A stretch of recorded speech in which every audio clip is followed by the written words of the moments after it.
عزيز الناس اللي كانوا كيسولونا على التلفازه ديال المي 32 بوص، راها جاتنا، وهاد المره جابت معها المفاجاه.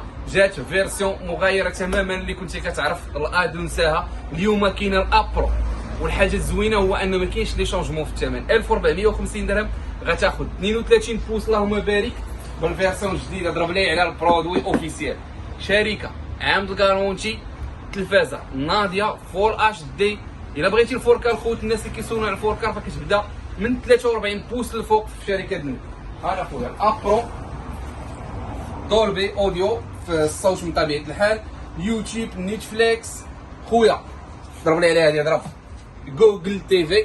ما بقاتش اندرويد وما بقاتش سمارت، دابا جوجل تي في شي حاجه من طبيعه الحال تجاوزت هي الاندرويد وتجاوزت سمارت، شي حاجه جوجل تي في. يعني ما يبقاش شي واحد يسول عاد مازال في الشركه ديال المي على واش سمارت واش اندرويد.